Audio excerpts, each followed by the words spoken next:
Hi, I'm Helen Bauer, and this is the Heart of Hospice Podcast. The Heart of Hospice Podcast is your source for compassionate and informative discussions about hospice and end-of-life care.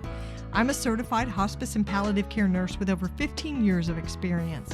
Whether you're a caregiver, someone with a serious illness, or you simply need to know more about hospice care, this podcast is for you.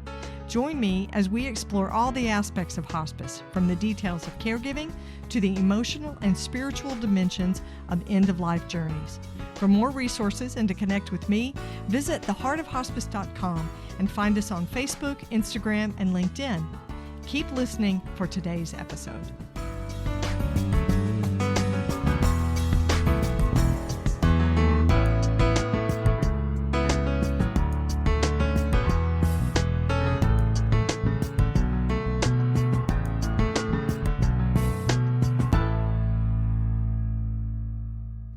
This is the Whole Care Network.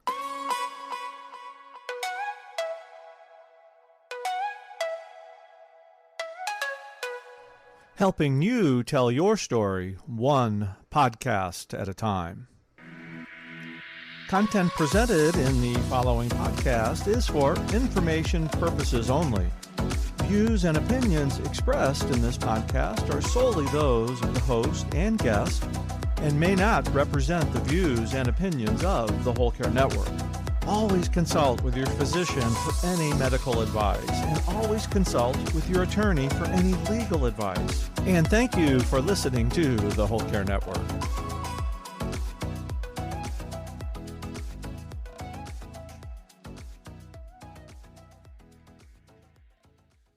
This episode is sponsored by Hospice Navigation Services. When you need information about hospice, Hospice Navigation Services is here to help. An expert navigator will answer your questions about end-of-life care and give you the tools to feel confident in your decisions. A hospice navigation session is a great way to troubleshoot your current hospice care. It's your journey. We can be your guide. Visit hospicenavigation.com to schedule your hospice navigation session today. Today's episode is a roundtable discussion with a group of dedicated nurses talking about the definition of a good death. My guests today are Ann Menna, Carrie Oram, and Shelley Henry. Ann Menna is a hospice registered nurse with over 12 years of experience in healthcare. She's the author of Go with Grace, a simple guide to caring for someone on hospice, and she's passionate about delivering compassionate, dignified, end-of-life care. Ann is dedicated to supporting patients and families through life's final chapter. My second guest, Carrie Oram, is a return guest. She is a dedicated certified hospice nurse with 26 years of experience in providing compassionate care to individuals and their families. She has a deep commitment to holistic healing and is also a certified sound practitioner, Reiki master, and clinical aromatherapist. She combines her extensive nursing experience with her holistic certifications to restore balance to her patients' minds, bodies, and spirits. She believes that healing and even end-of-life care goes beyond just the physical.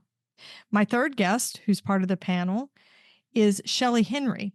She's a hospice nurse with over 20 years of experience in the industry, committed to preserving the art of hospice nursing. As president of the Amity Group, which is a staffing firm exclusively catering to hospice, Shelley is dedicated in her mission to deepen hospice agencies' capacity to care. She has an unwavering commitment to hospice that's earned her a reputation as a trailblazer in the field. Her weekly Tips for Hospice Nurses videos are amazing. You can find them across her social media platforms, and you can find Shelley at amitystaffing.com. Today's episode is different. This roundtable conversation is a new process here on the podcast, one that incorporates the professional experiences and wisdom and personal experience of my three guests. Carrie, Jean, and Shelley and I talk about what constitutes a good death in today's episode. You're going to hear us discuss how hospice teams help patients and families define a good death for themselves, and how hospice teams help them to make it personalized and individualized. Rituals and practices during death events can be really important to hospice nurses. And so we shared some of the rituals that we have created for ourselves over the years as we've been supporting families at the time of their person's death. You're going to hear the dedication and compassion and passion and empathy these nurses have for their patients and their families, along with the respect that they have for other members of the interdisciplinary team and the skills that they bring to the care of a patient. I hope this episode gives you some insight into what a good death might mean for you. It gives you a lot to think about, and there's a lot to learn.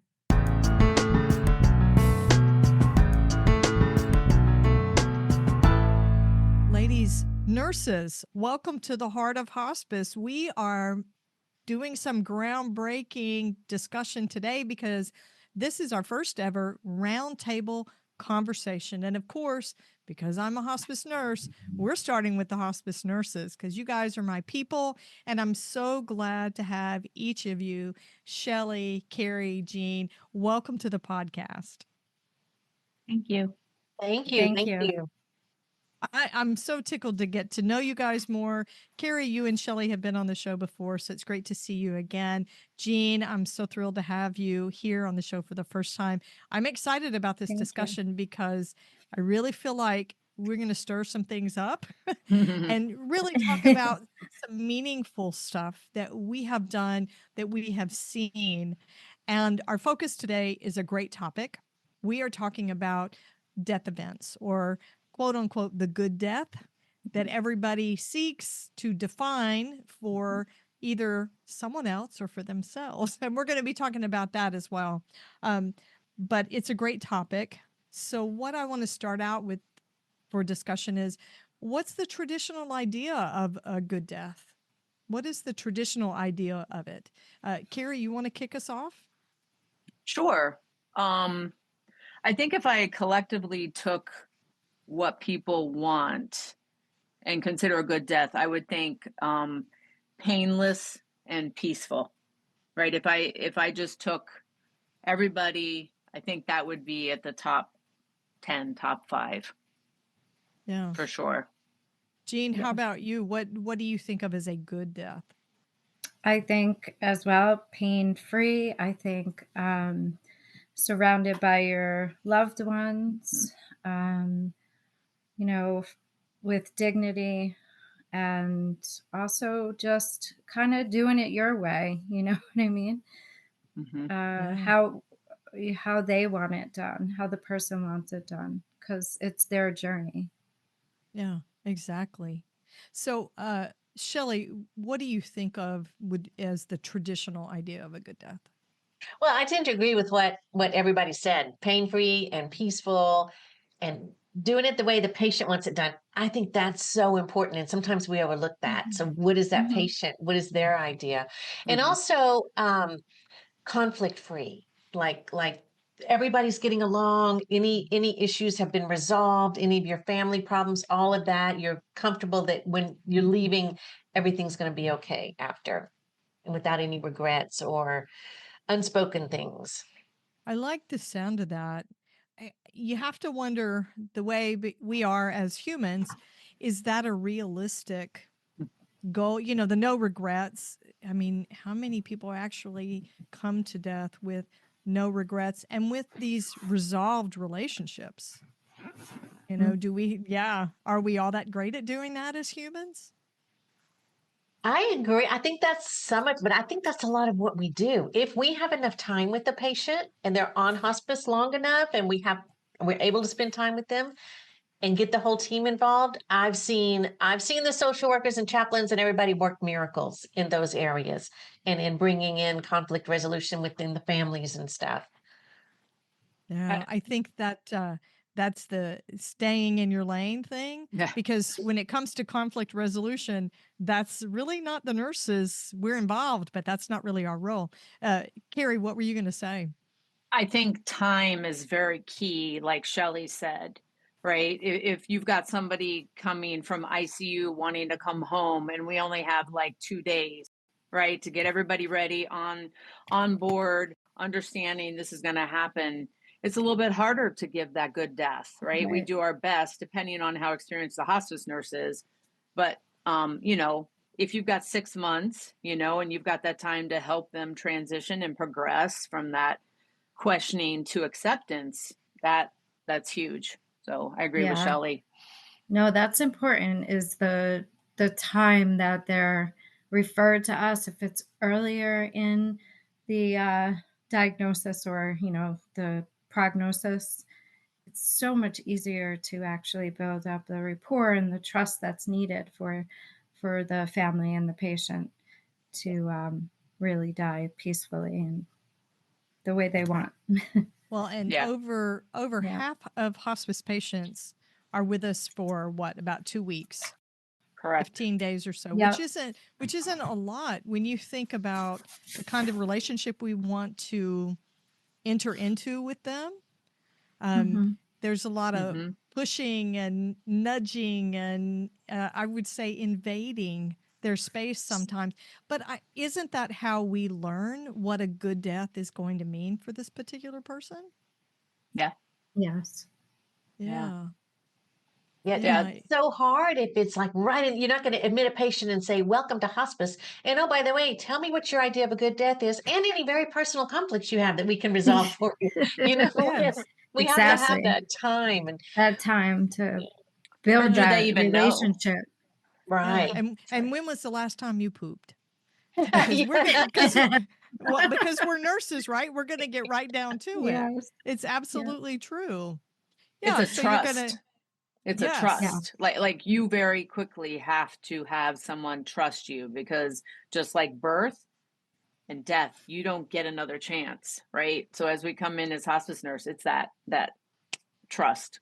Yeah. Mhm. And the Yeah. baby's coming when the baby's ready. And death is the same way. Yes. Even in hospice with somebody who's seriously ill, a death can be unexpected or earlier than Mhm. expected. So yeah, the time thing is huge. Oh my goodness. Agree. So let's switch gears just a little bit. I want to talk about some of our personal experiences that we've had, because I know you guys have cared. Between the four of us, we've probably cared for thousands of patients. So I want to hear about a death where you were inspired or moved by how the family was caring for their person during the dying process. So who wants to start? Carrie. I'll Tell- go. Tell me about a time when you were inspired by a family and how they were caring for their person. Lots and lots of personal experiences, like you said, but the one that sticks out, it was just kind of recently, where it was this family. The couple had been married 66 years. She had had Alzheimer's for the last 10. So they've had that slow progression. And just what I loved about it was there were sisters and the father, and just how they all collectively got around her and took care of her. When I first went in, I don't think they knew, right, that it was sooner than later. So it was very hard for them when I said, hey, I mean, I don't think it's happening now, right? But it's going to be months or whatever. And they listened, they just collaborated together and just really gave a really good death. Because at the end, she had aspirated, had a urinary tract infection. There was a lot of stuff going on, but it was just beautiful. You know, that's the kind of stuff that they leave out of the movies. They leave out the aspiration pneumonia. They leave out the UTI. They leave out the decubitus that the patients develop. She had that too. Yeah. Yeah. Yeah. I have been amazed by how little caregiving groups, even just a couple of people, can come together to do caregiving at end of life. It's pretty amazing. Yeah, they had a schedule. They, this daughter was here, this daughter was there. They were all there to support their dad. So cool. Very good. Jean, how about you? I had similar. This man, he was very young, and it was very sad, but his whole family just created this really beautiful environment. You know, they were always by his side and, you know, just sitting with him, just talking about past beautiful memories that they made together. And it was just really, really nice and moving to watch, like, how love can be really expressed through caring for somebody, you know. I like the way you say that. Love is expressed through the care. Mhm. Yeah. I know we don't see that with everybody, No. right? I think sometimes you get stuff is expressed by the care that's not all that great. Resentment, anger. Right. Yeah. Right. Yeah. Okay, but I don't want to get too far away from the inspired part. So Shelley, yeah. Shelley, tell us about a time that you were inspired by a caregiving family. So this is very untraditional, but when you ask this question, this is what came to mind. And so this is what is on my heart to talk about this story. I live down south in South Louisiana, and about an hour and a half from where I live is a prison called Angola. And it is a prison, it's a life prison. It's where people that have committed very serious crimes go, and they're usually there for life. And they actually have their own hospice program, but they also have a compassionate release program. So when possible, they will release prisoners from there. And so I was working for a hospice company that had one of these patients that was released, and everybody was afraid to take care of him. Nobody wanted to do it. So I said, well, I'll go do it. And it was the gentleman had end-stage liver cancer. So he was pretty much unresponsive by this point. He was in this little travel trailer. But interestingly, he had no caregiver, he had no family, nobody claimed him at all. They released another prisoner to take care of him, which was very interesting. But watching this gentleman take care of his friend, and he was scared to death. He had no idea what he was doing, and he couldn't read, couldn't write, but was so kind to this man, so gentle with him, provided such good, loving care for him that it was very inspiring to see that, you know, it doesn't always come from the background that we think or from a traditional family, that, you know, there can be love and good care. And this gentleman had a good death. And it was all attributed, I think, to the care that was provided by his friend. Wow. Awesome. So for listeners that don't know, Angola Prison, which is a notorious prison across the United States, has a hospice program inside the prison, which was groundbreaking. They've been doing it for a while. There was a documentary that was made about it several years ago, and they staff the caregiving part, the bedside care of the inmates that are dying with other inmates. And in the documentary, they talk about, you know, how it works. And there is a hospice team, hospice professionals, but it is life-altering, life-changing work for the other prisoners that are allowed to be caregivers for people they consider brothers. Yeah. That's beautiful. I know. Isn't that amazing? Yeah, it really is. Yeah. I would recommend that anybody look up that documentary. I can't recall the name of it right now, but it is about the Angola prison hospice work that they do. It's pretty amazing. So if I needed to choose one that inspired me, I would do something that's really close to home. My father-in-law died of complications from end-stage Alzheimer's during the middle of the pandemic. And he was being cared for at home by his wife, and he had a stroke. And my husband and his sister had been helping. And after the stroke, of course, my father-in-law was completely bedbound. He was unresponsive. He was no longer able to take anything by mouth. And so we knew that it was just a matter of days for his body to finish doing the work it was doing and to shut itself down. And I thought, this is, you know, a 6'1" man who is now bedbound, incontinent, needed to be turned, had a catheter, all the things. And he was panting to breathe. That was just part of his labor of dying. And I thought, man, I don't know how they're going to do this with my mother-in-law being elderly and then my husband working full time. And they came together as this tiny little caregiving group. And there was so much power in it. They were all dedicated and so focused to my father-in-law's well-being. You know, there was no bickering. And they all sort of, for lack of a better description, kept their eye on the prize. They knew that the goal was to companion him as he finished doing this work, the labor of dying, and came to the end of things. There was no big, huge upheaval about the fact whether we need a feeding tube or, you know, should we try to feed him or give him things to drink. And there were times they found that part of it difficult, you know, sitting in the same house, only feet away, and having a meal from someone who can't eat. And he really was not aware of any of that. But there's a grief emotional response that goes with it. But I remember being so impressed with how they just bonded together. It was like breathing in and out to them to take care of him. Yeah, it was pretty amazing. Okay, so we want to focus some on rituals in our conversation today. I think a lot of hospice nurses develop these little rituals or habits. Maybe they don't call them rituals. Maybe it's just practice that they have. Yeah.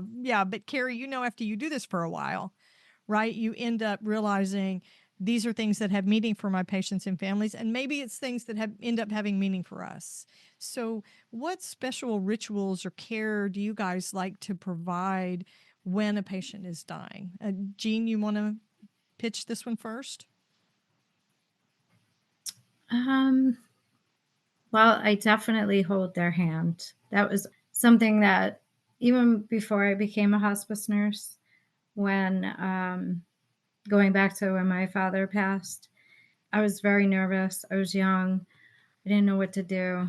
And then I said to myself after that, I said, you know, when I become a nurse, because I was working towards it, if I could just hold somebody's hand to comfort them, because I didn't do that for my dad, then that would be all that I would want. And since then, I've held so many people's hands. So when they're going through that, I just, you know, I talk softly to them and I hold their hand and I'll sit with them, you know, just kind of reassuring them that they're not alone in what's happening. And I'm going to make sure that I take very good care of them and they won't be in pain. I've told them that before too, before they've actually transitioned into the dying process.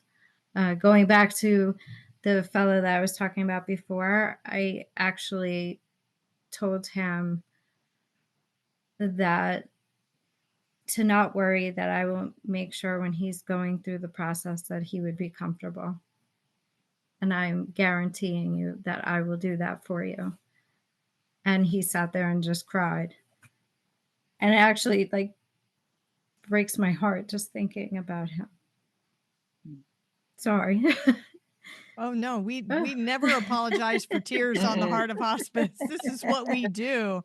This is what we do. And we always consider it a good interview if somebody during the recording cries, either the host or the guest. Most of the time it is the host. But I love it. Do you feel like maybe, Jean, that you're somehow honoring your dad with each one of those that you get to do? Yes. Yeah. Exactly why I'm doing this, I think. And hospice, I didn't pick it. It picked me. So I tell that to everybody. So I needed to do this for people. I love it. Okay, Carrie, what about you? You have such a pretty smile on your face. I know you've got your own rituals. What do you do? I do. I think I kind of wrote, I wrote some down too, but like my biggest thing is it's the experience. So when somebody passes, I like to go in and work with the aides and get the body all nice. I make sure that their hair's done. We brush teeth. We get whatever clothes they want on them. And I'm very big on the blanket, the sheet looking nice, and then I always have the hands kind of folded. Like that's kind of, I don't think I could leave a room without doing that. So that's probably a ritual for me. But just making sure that everybody has, if somebody's holding on, has everybody said goodbye? I always make sure if there's somebody who lives in another state, get them on the phone, let them say, I'm like, because I always say, we're the ones that are left on this earth with these experiences and this sadness and everything that we feel.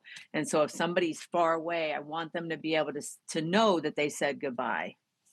Mm-hmm. Yeah. And just being present for the family. And I'm a big believer in silence. I think sometimes, and maybe, there's just me, people want to talk at the end for the uncomfortableness, right? And sometimes just sitting in silence with the family and being there with them, that's priceless, right? Active listening. Yeah. Active Yes. listening is big, Were you always comfortable doing that, Carrie? Could you always sit in the silence? Always. Yeah. And I'm a Mm. talker. So, yeah. I think it's because over the years, I've recognized, and maybe I started out talking, going through everything, trying to prepare, doing all this stuff. And I realized they may not even be hearing me right now.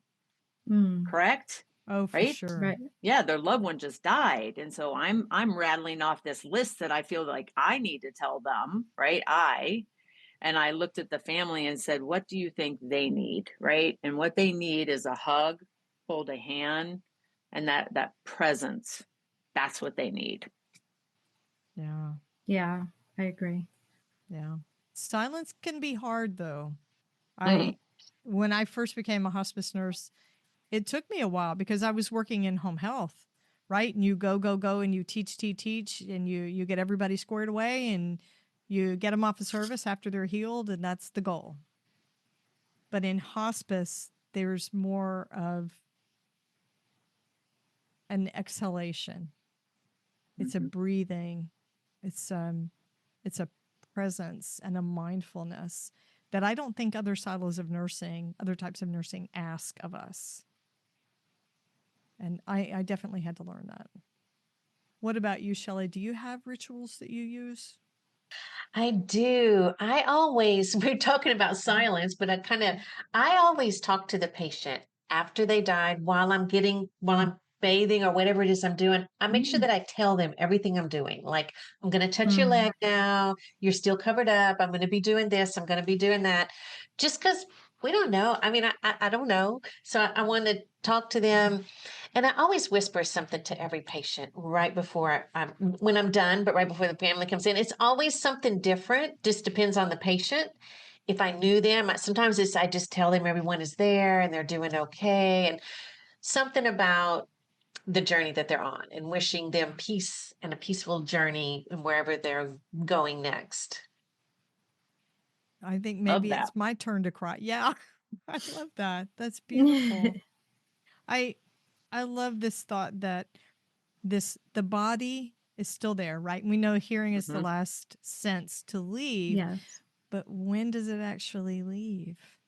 And what a benediction to a life to say, we're here, I'm caring for you, this is what's happening. Yeah, I love that. I absolutely love that. I developed a habit, and it wasn't super intentional. It just started when I would go to a death. A lot of times we're not there when the patient dies, and we get called and they say, oh, this family thinks Mr. So-and-so has died. And they want you to come out. So you go out there and you may walk into a house where there are 15 people that you have never met. Because it's not just our patients that we see, it's other nurses' patients that we see when we're on call. And you sort of are doing a bereavement risk assessment, checking them out to see what they need in their grief style, as it were, the dynamics, the decision maker, who is the, I guess, primary caregiver or decision maker in the household. And then you have to go and you explain to them, this is what I'm getting ready to do. right? I always wanted to share the practicalities of it so they would understand that this was a guided thing, that I just wasn't going to rush in there and do all these things and not talk with them. So I developed a habit of kneeling down next to the bed and using my stethoscope to listen for the heartbeat. But at the same time, I would always put my other hand on the patient's shoulder. Or if I knew them, sometimes I would put it on the forehead or hold a hand. And the reason I started doing that originally was because I didn't want families to be afraid to touch their person after the death had occurred. Because I think it's really, really important when you talk about saying the goodbyes. One of you was describing how you talked to them and connected with them, and it made me think of these warm hellos and warm goodbyes. And I think a warm goodbye includes the physical touch, whether or not the patient can still feel that. I wanted the family to know it's okay to still touch. The body's still here. You don't have to be forced to rush out of things or rush through this. And then it became personal for me as I cared for patients. Because a lot of times these were people that, as I had worked for a while, these became people that I knew for a long time. I had been their nurse for months and weeks, and you bond through these intense experiences that happen to them in symptom management and the ups and downs that they experience. And for me, it became my way of saying goodbye. It was important to me to do that. It was that last connection, and that would probably be the last time that I would see their body or be able to speak to them or touch them. Because unlike the family, I wasn't going to go to a viewing or a funeral. That wasn't part of my habit. But just to touch them and stay connected to them physically. I also wanted the families to see that that wasn't a medical thing only, right? We have to have it to do a pronouncement in a time of death. I get that. But I wanted them to know that this was a connectional thing, not a medical experience, but a communal, a human experience. Yeah. Carrie, you want to offer something? Yeah, that made me think about what Shelley and Jean were both talking about, how the way we have to see so many patients, right? And that is so key, what you just said, Helen. People, I know it's a business, right? I think you and I talked about it's a business, right? But we're humans, right? And we're having that connection with our patients, right? And you need that time. We have to grieve too. If we're literally wholehearted hospice nurses that are going all in, it's going to hurt us when we lose those patients that we've had for months on end. And I just wanted to bring that up. That ties it back to what both of them said, where if you're rushed and we have to worry about having so many patients, you don't want to miss that. We do not want to miss that connection. We can't miss that. If this is our passion in life, those of us that were born to do this, we need that to keep going and be effective. Yeah, we don't want to miss that. That's one of the whys for what we do. But I think you're referring back to something that Shelley said about the productivity. Yeah, because we're constantly having to pay attention to how productive we are and how much time we're spending with people. I am loving this conversation, but we're going to take a break right now. There's more to come. This episode is sponsored by Hospice Navigation Services. If you or someone you care about is dealing with a life-limiting illness, you need a guide. Hospice Navigation Services is here to help you get the best end-of-life care possible. We understand the importance of personalized, experienced support. Hospice navigators provide one-on-one support over the phone or through video calls to guide you every step of the way. They'll answer your questions, explain what hospice care looks like, and give you the tools to feel confident in your decisions. Whether you're planning ahead or you have an urgent need, Hospice Navigation Services helps you and your family understand your options for end-of-life care. A hospice navigation session is a great way to troubleshoot your current hospice care and get answers to your questions. You don't have to go through this alone. You deserve compassionate support and guidance for your end-of-life experience. Hospice Navigation Services can be your guide. To book your hospice navigation session and receive your free guide to end-of-life care, visit our website at hospicenavigation.com. It's your journey. Hospice Navigation Services can be your guide. So not every death is good. We know that. Sometimes symptoms aren't managed. We don't like to talk about this a whole lot, but it's absolutely true. We make mistakes or symptoms flare that we can't manage, even though we throw everything we've got at it. Patients die alone, with just a caregiver or maybe without even the caregiver at the bedside. Yeah, I was going to say, and a lot of the times caregivers are afraid. They're afraid to give the morphine. They're afraid to give these medicines as we direct. So it's going to result in a uncomfortable death. Yeah, that's true. So let's talk about that. These uncomfortable deaths or ungood deaths, bad deaths, whatever we want to call them. Not every death is good. What have you guys seen, things that prevented a patient from having a good death? Jean, you want to take that because you already introduced that right there. A caregiver who's scared to step forward on these. And these are really hard things to do. We have to acknowledge that. Scared. They're scared that the morphine is going to push their death along faster and that they contributed to that faster death. The misconception of morphine, that's big. And I think people like that, they need a lot of attention, a lot of education, a lot of maybe a lot more time spent with them to teach and explain that it's not going to hasten death, that when the person is dying, that these are meant for a person to die more comfortably. And I've seen people dying without them, and it's just awful. The look on their face and the way they're breathing.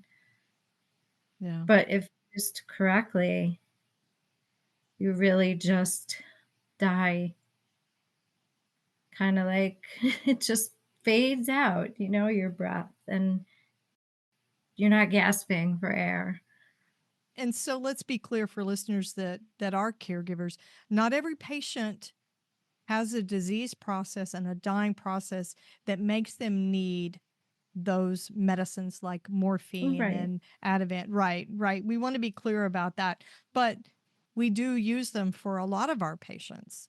And some patients don't even need them. I've had lots of patients that didn't never even touch the comfort pack, Yeah, so. and they that's were the beauty. comfortable. Yeah, that's the beauty of the comfort pack. It's there if you need it. And if you don't need it, that's fantastic. There's no penalty for not using it. Exactly. Shelley, what other things have you seen that prevented a patient from having a good death? There's one in particular that comes to mind, but I've seen this scenario over and over. But an extreme one was the family was having so much strife and turmoil. And the one that's in my mind right now, there were several siblings, like one had lived at home and taken care of the family, and then everyone else came in from different places, and none of them got along. There was a lot of fighting, and even the dogs were fighting. Everything in the house was fighting. And when I'm there, I'm trying to take care of the patient, and the patient died in the midst of all of this. And I felt like that was, I don't think the patient was actually in pain, but I don't think that was the peaceful way that we would choose to go out. Right. And it would be our last moments. And we do see that sometimes where I think the family's stressed, and their stress is coming out as acrimony between the other family members and blaming each other and those kind of things. Yeah. Death is messy, and family dynamics can be messier. Yeah. Yeah. And you know what that makes me think of is these folks where there is a primary caregiver that's on site that's been doing most of everything. And then you get what they call the seagulls, is what we call them in hospice. You get these family members that haven't seen Mr. So-and-so in 3 years, Mhm. they find out that he's very ill and on hospice. They decide to swoop in and weigh in on the care or the decisions that are being made. And that's why we call them seagulls. They fly in and they poop all over everything. Yes, that's exactly what Yeah. happened. Yeah. Yeah, we've all seen that one, and oh my gosh, those are the bane of hospice nurses' existence, Yes. because you have this caregiver who's gotten comfy with the decisions, supporting their person, and then all of a sudden, here comes this family member out of the woodwork, making them second guess everything that they're doing. Right. Yeah, yeah. Carrie, how about you? What have you seen that prevented patients from having a good death? I think the family dynamics really, everybody being on a different stage of grieving, and it kind of like what you were saying. I've had families where the sisters are in acceptance, right? And then in comes that seagull who's in denial, or they're bargaining, or they're like, hey, what about this test? Hey, maybe, and they're Yeah. just taking Mhm. their own experience and bringing it in. I think we have to remember not everybody has like this loving family, right? The cute little mom and the dad, and everything's all like, Snow White, birds, and all that. There are some that families, the father was abusive, right? There was, or, whatever happened in their childhood that is now going to be placed as their caregivers. And so if somebody's coming in mad or whatever, it's our job, part of what we do, to try to figure, and social work, right? To figure out, why is this daughter so mad, right? I think that can be a huge barrier, Mhm. Yeah, that's why we have an interdisciplinary team. Talking about staying in your own lane. Yeah. Yeah, that's definitely when you get that social worker and chaplain involved. When those Yeah, but dynamics sometimes get we all dicey. intervene. Well, I know about nurses. We kind of are social workers too. Oh, yeah, we're fixers. We are fixers. We got all those Absolutely. hats, Yeah, Yes. that's true. And we do have patients and families that say, we don't want a social worker. Yes. Yeah. That's mostly because they don't understand what the social worker does. And they may say the same thing for the chaplains, but I without also those feel they other, don't visit as often, perhaps, because we're there all the time and they just build that rapport and just they're comfortable with us. So now the social worker comes in maybe once, twice a month, and they don't have that connection. yeah. And it goes back to the time issue. Mm-hmm. The Yeah. patient's only on for a couple of weeks before they die. Yeah. Yes. Right. But social workers have higher caseloads. Caseloads. Yep. Yeah, they're That's having true. 30, 40 patients, depending on how big the hospice is. So they Right. really can only devote once or twice a month. Yeah. I'm seeing a lot with 60 now that's getting Oh, to be. wow. Oh No, my I mean, how goodness. can you do that? That's not Well, right. Yeah. and we ask so much of our social workers and our chaplains. Yeah. All these dynamics and the messy situations, you've got a family member who's incarcerated. You've got somebody overseas in the military. Families having financial issues. They need VA planning or Mhm. veterans planning for the funeral. And we want to get all these things done as quickly as possible when a patient is actively dying, to make sure all that gets provided. We really try, and maybe you guys can speak to this, we try to meet every need, but that's a lot, even for a team. Yes, What do you guys think Yeah. about that? I agree. And it goes back to that time. If you have the time, if you've got 6 months or whatever, you definitely have more time to try to hit everything. If you've Right. only got 2 weeks or 2 days, and chaplains are trying to get people in, that's not as easy. Yes. Yeah. And the time in the visit. I think that we are so much more now focused on medical care versus the holistic care that is the basis of hospice. But, everyone's looking at acuity only in medical terms. Like, what are you doing? Okay, this patient didn't have any needs, so you should be out of there in 30 minutes. You should be able to see 9 patients today. And it's just not possible. It's No. not possible to pick up on the nuances and those things that we need to help, and to have time to have the discussions, to even know to call the social worker because they're having these issues. Yeah, it's in those Mm-hmm. in-depth conversations where we're spending more time that those needs come out. Again, Right. if you don't really have a conversation about goals of care, plan of care, quality of life, what's important to you, who means the most to you, how do you even plan around that and provide it? And guidance from, the HIS, right? You've got to make sure you're getting, like what Shelley said, all those more medical than more the psychosocial. Yeah. Yeah. So for my listeners who don't work in hospice or are unfamiliar with that, Carrie's talking about we call it the HIS. It's the HIS, the hospice item set. And basically what it is a regulatory required set of questions that we're required to ask and assess each time we do an admission, which makes hospice admission visits for a nurse and the other disciplines very lengthy. Very lengthy. So if you're a caregiver and you wonder why the heck it takes us so long to get that done, that's why we want to batten down all the hatches, but we have to ask all the questions and we have to document all of that. And so there's always a method behind the madness, but those questions, I mean, when it comes down to it, yes, they're part of our assessment and there are things we need to know. But the brass tacks of that is that's how we get paid. Mm-hmm. Right. And we don't talk about payment and billing here on the podcast, but I think sometimes it's good for lay people to understand that the reasons for a lot of what we do have to do with things that we are required to do. But I know as a hospice nurse, we don't like to walk out the door and leave questions unanswered or needs unmet. Right. So that means we have to give the time that they need. Yeah. Shelley, who in the world ever saw 9 hospice patients in one day? Oh, that is becoming the norm. I have. Oh, Me too. Me that's too. But terrible.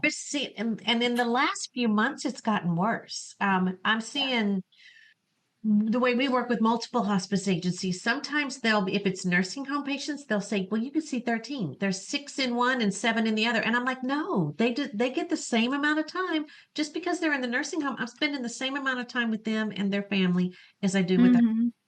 Plus, you got to document all of that." I said, it's just not possible. Yep. That's just crappy care. Mm-hmm. Yeah. It's becoming more and more mainstream now. It I was is. Barbara Carnes. We're talking about this just the other day. We're losing hospice, and it's concerning.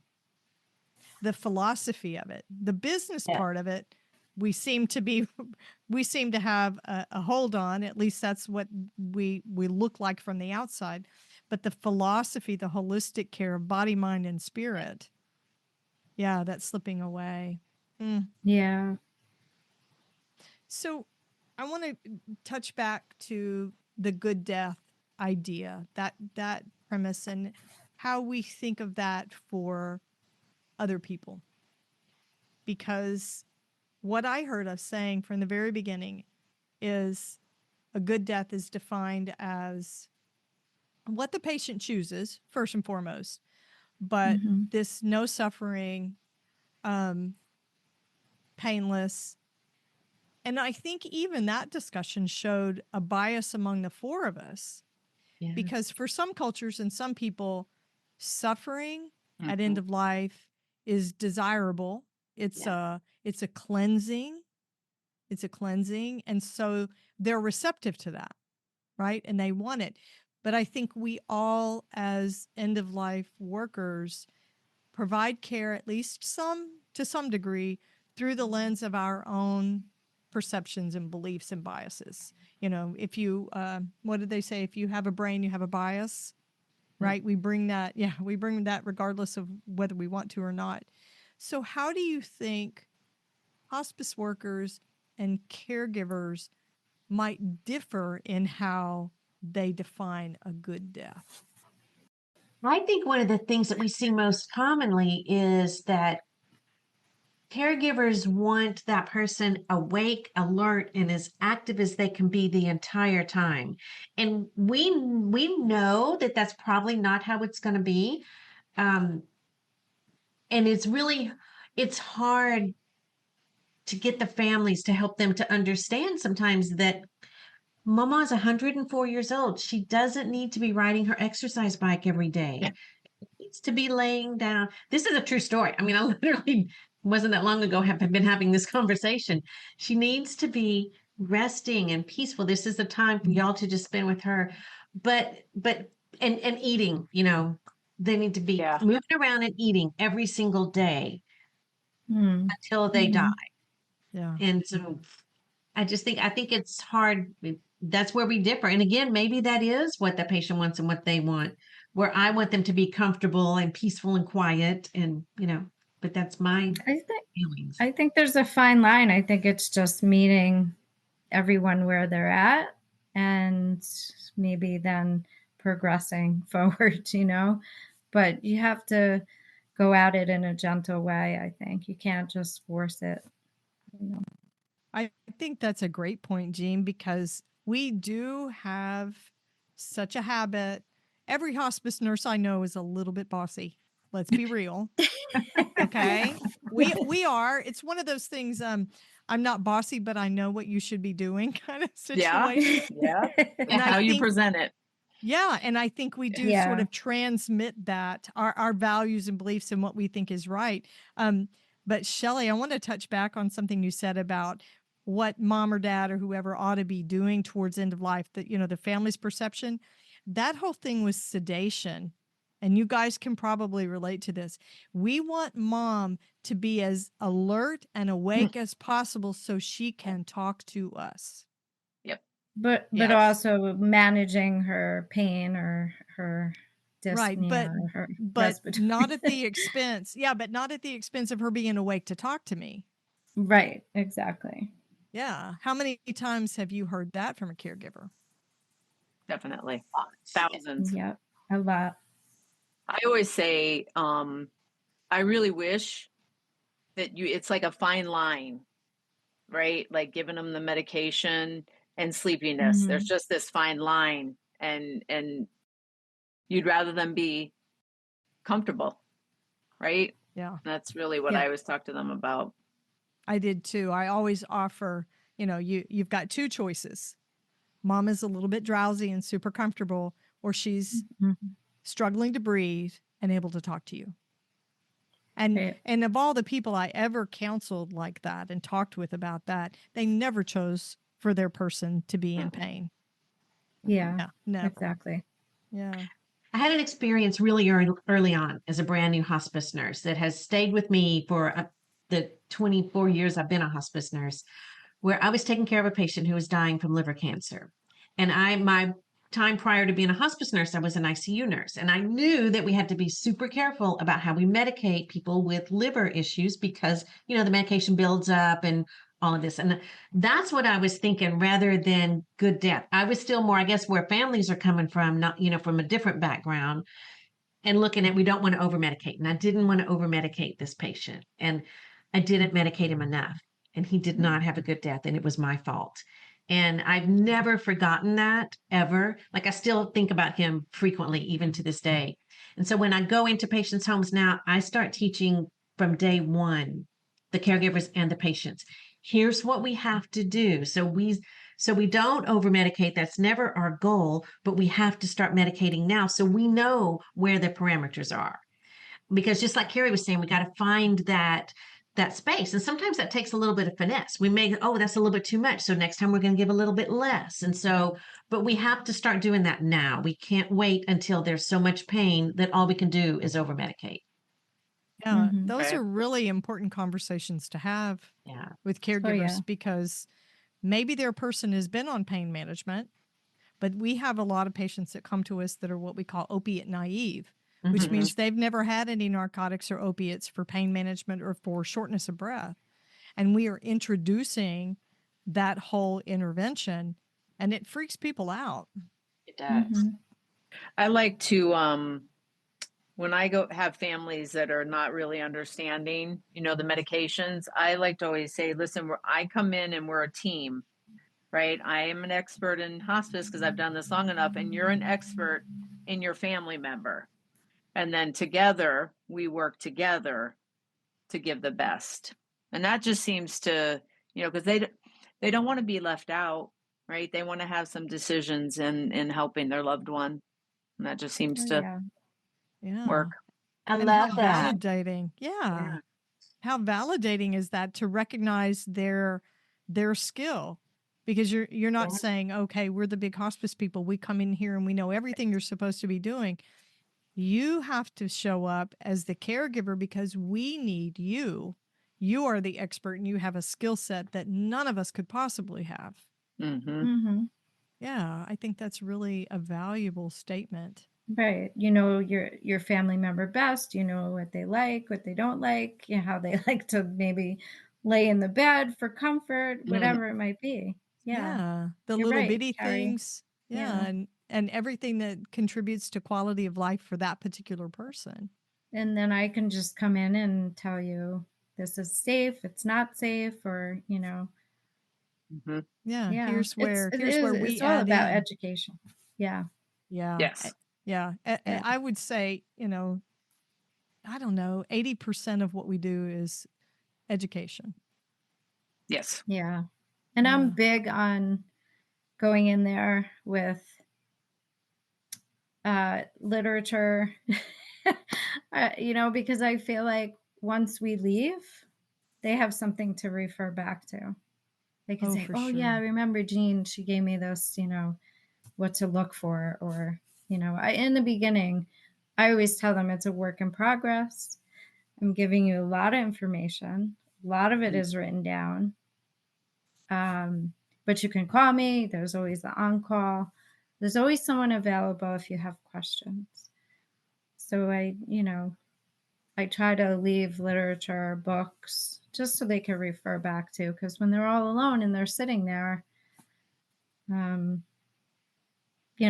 forget maybe what we've said. Like Carrie was saying, it's a lot of information we give them in the beginning. Yeah. It's, we used to call it drinking from the fire hose. Yeah. Yes. Shelley, I liked what you brought up about Barbara Carnes, because her booklets that she has are some of my favorite resources for families and patients. Her newest one, which is about food at the end of life, eating or feeding at the end of life, that's one of my favorites, because I think that is a real sticking point for a lot of folks when it comes to the idea of the good death. People are naturally made to dehydrate. It gives them a sense of well-being. It makes the dying person actually feel better to dehydrate. Yes. But it's so natural for families to want to have their person thriving by eating and drinking all the way up. That's how we show love, right? We show love and caring through feeding somebody or making their favorite meal. Yeah. And they don't want them to starve to death, right? I'm sure we could all, Oh. if we've all heard that, they don't want them to be thirsty or be hungry and, And I just usually tell them your cells at this point don't need them because they're dying. The cells don't need the nutrition like a healthy person, like you and me walking around, so they don't require it anymore. Shelley, you wanted to add something? So I actually had an interview with Barbara for a presentation that I was doing for some clinicians, but we talked about that very thing. And we talked about, her husband, Jack, passed from cancer about a year ago and he was on hospice. So she shared her experience with us. It was phenomenal. But she said the thing she struggled with the most was the not eating. And she said at one point she just went in the hall and was crying because Jack wouldn't eat. Yeah. And she said, I know, I teach this for the last 50 years. And when it came down for me, I couldn't accept it. So that was really profound to me, that if we know all of this and we know the difference, and when it comes to us, so we have to really give our family members grace and lots Mhm. of Oh, yeah. understanding and just support, because they're, we're probably going to go through the same thing too. I mean, it's Yeah.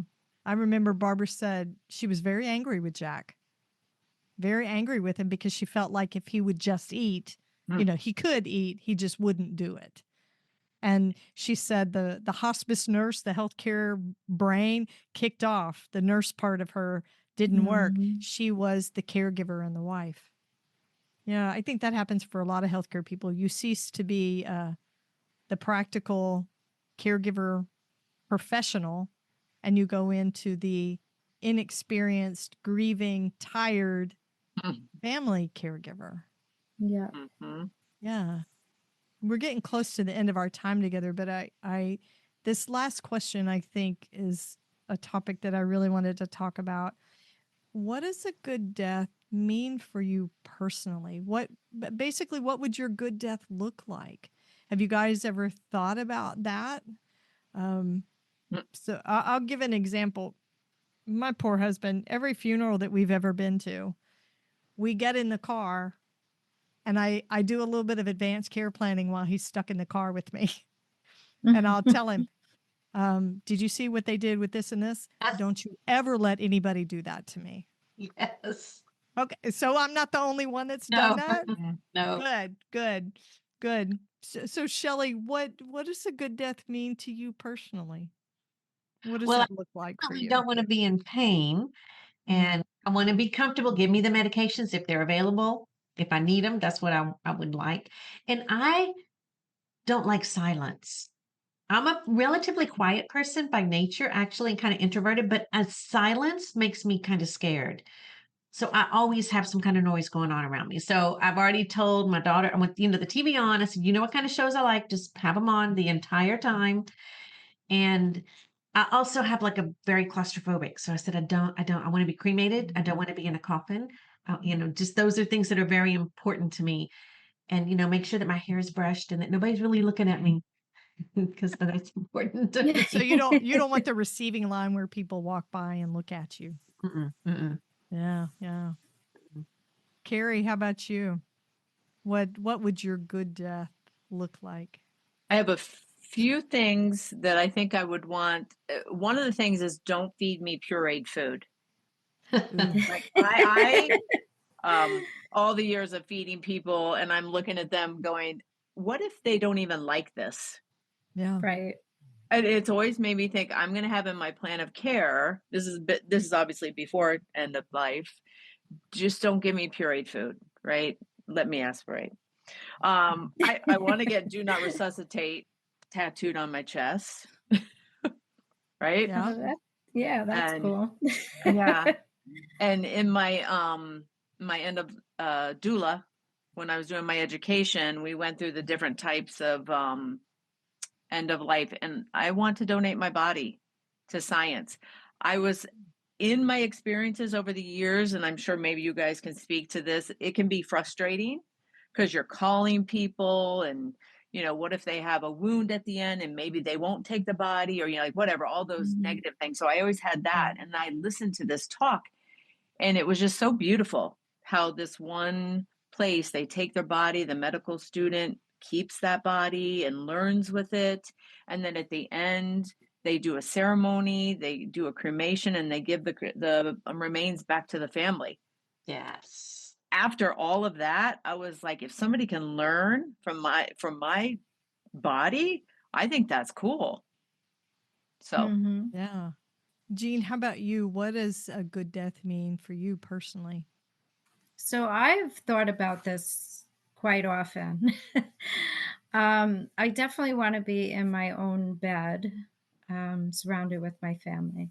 But I also want music playing, all my favorite songs. So I've thought about putting together like a playlist so they can just pop it in and nobody has to guess. I want to open my eyes and see beautiful flowers around my room. And if I'm lucky at the time when I do die, I would love to have a window overlooking some body of water, whether it be an ocean, a lake, a pond, a river, whatever. That would be ideal. If I ask them for some whiskey or vodka, I want them to give it to me. I don't want them to say, you just had morphine not too long ago. Yeah, you can't have Give me that. a little tiny bit. And then I've even thought about my funeral. I don't want it to be something sad where everybody's sitting around crying. I'm not even sure I want it to be in a funeral home. I want it to be a party.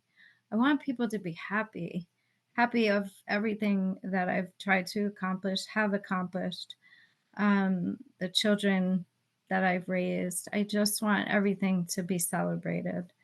So that's big. And to have some whiskey, and my special drink is dirty martini. So everybody's got to at least have one extra dirty martini. And I want lots of balloons too. So there you go. So instead of a funeral, typically, where everybody's dressed in black and feeling sad, you're looking for them to have a happy hour, is what it sounds like. Like a party. Put on a beautiful dress and come and celebrate my life. I love that. Yeah. So I've thought about it quite often. That's not I guess to other people that might sound weird, but we're sitting here Maybe. 4 hospice nurses. We're like, doesn't everybody think about this stuff all the time? Right. I mean, I think about it. So one of my things is I want to be part of human composting. I figure that my physical body has taken enough space here on this planet. And I feel like I would just want something natural. I don't want any chemicals pumped into me, nothing like that. So I want something very simple. I want to be wrapped in a shroud. And I would like to be placed in a place where they do human composting. And I have thought about a funeral. I guess it wouldn't be a funeral, but some sort of memorial service. I've thought about that. And what I keep coming back to is, if I'm not there, should I be the one to decide what it sounds like, what it looks like, what's going to be comfortable or comforting to my family? And that's kind of what I came up with. I have 2 daughters, and I have told them, what I like, but wouldn't really be for me. So if you want it a certain way, you do it that way. That's fine with me. I want it to be something that's comforting to you. But I don't like fake eulogies. It is not my taste. Don't canonize me in a eulogy. I'm not a saint. Never claimed to be. I can act like a jackass. And I'm okay with the eulogy saying that. I want a human eulogy that says that I was short-tempered, and that I was a creative, and that I was a little bit weirdly connected to my therapy dog, and that I loved my grandchildren to the point where I would let them walk all over me, all of those things. And so I told my sister, I said, please make sure that I never have a eulogy that doesn't sound like me. Just lay it all out and tell who I really was. And you know what she did? She said, oh, you can be sure I'm going to do that. So if you have a sister, you'll understand the meaning behind that. She's a little mean, right? Because we're sisters. But I really do. I want a eulogy that says who I am. It doesn't need to be flowery. I'm not a saint. And I think actually, if you make me sound more human and just like who I am, it would be kind of fun to talk about who I was and what I did. Exactly. Yeah. Oh my gosh, our time is up. You guys are so awesome. I'm thrilled to have you on the show. Shelley, Carrie, Jean, thank you for being part of this discussion. We're definitely going to have to do this again. Yes, thank you. Thanks for listening to the Heart of Hospice podcast. Check out our sponsor in the show notes and please leave a rating and review on Apple Podcasts. We would appreciate it if you would share this episode with your friends and family and anyone who needs to know more about hospice. Connect with us on Facebook, Instagram, and LinkedIn. And remember, no matter who you are or where you are in your hospice journey, you are the heart of hospice.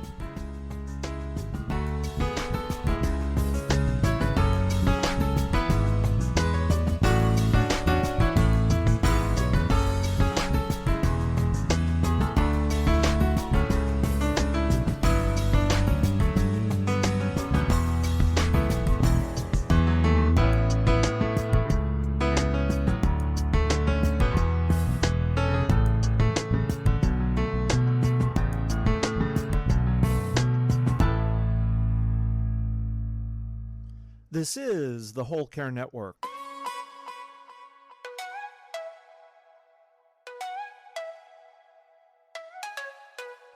Helping you tell your story one podcast at a time.